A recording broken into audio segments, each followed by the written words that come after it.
Dans notre pays, c'est vrai que beaucoup de lois ont été rédigées dans ce sens-là, mais l'application est encore à un niveau vraiment extrême. Et tous les jours, nous avons des remontées, des cas de viol, de violence conjugale, de harcèlement. Et tout cela se passe dans tous les milieux, en fait, que ce soit en milieu rural qu'en milieu urbain. Et donc, notre rôle en tant qu'activiste est de briser le silence. Briser le silence à travers des témoignages, briser le silence à travers la sensibilisation et le plaidoyer, briser le silence à travers l'information. Parce que comment une femme peut porter plainte si elle ne sait même pas qu'est-ce qui lui est arrivé?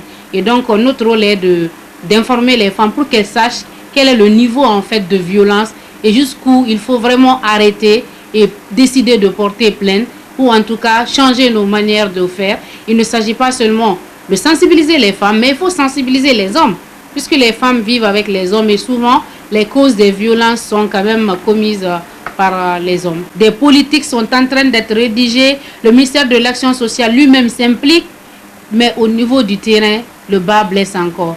À travers le service de l'OPROGEM de la police, qui participe, il faut le dire pleinement, dans le recueil des plaintes et même dans la sauvegarde de la vie privée des victimes et jusqu'à accompagner certaines organisations de la société civile dans la lutte. Mais la dynamique doit être générale. Au niveau national, une synergie d'action pour que tous les secteurs de la vie de l'État s'impliquent dans cette lutte-là, à tous les niveaux, que ce soit au niveau des collectivités, des juridictions, des différentes préfectures, et des ONG. Et c'est là que le bas blesse en fait. Il y a une synergie d'action qui n'est pas vraiment effective sur le terrain. À l'endroit des personnes victimes, je leur dirais de briser le silence. Les violences, on en subit tous les jours. Les statistiques prouvent déjà que 96% des femmes guinéennes sont victimes de violences.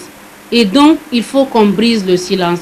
Pour parler du mariage précoce, pour parler des mutilations génitales, pour parler des différents types de violences que la femme subit, parce qu'on en subit tellement au cours de notre vie, de la naissance jusqu'à la mort, il y a différents types de violences qu'on subit. Et donc, communiquer. C'est pourquoi le thème de cette année s'appelle « Écoutez-moi aussi ». C'est un appel au témoignage. Vous pouvez faire des témoignages sous X, vous pouvez faire des témoignages à travers les technologies de l'information. C'est d'ailleurs la technique que nous utilisons à travers notre campagne pour lutter contre les violences. Amener les gens au dialogue. Parler, écouter les autres, demander leur qu'est-ce qui les pousse à agir de manière violente, parce qu'il faut aussi communiquer. Il faut communiquer pour non seulement au niveau des victimes, mais des auteurs de violences. Et donc, brisons le silence. Les femmes que nous sommes garantes de la paix et de la sécurité dans nos foyers, de notre pays. Donc, nous devons nous impliquer à tous les niveaux pour que cet état de fait change. La Guinée est mal classée côté violence. Au niveau des mutilations génitales féminines, nous occupons la 2e place au niveau mondial, soit un taux de 97%. Et donc nous disons stop aux violences faites aux femmes. C'est pourquoi dans notre ONG, la couleur orange est dans le logo.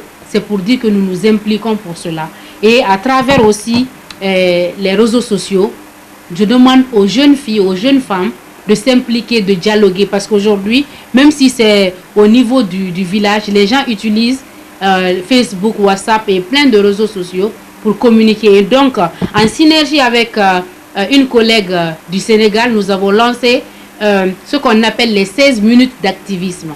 Alors, tous les jours, nous faisons des live vidéos sur Facebook qui permettent aux gens de communiquer et nous-mêmes de débattre de certains thèmes, des fois d'inviter des experts.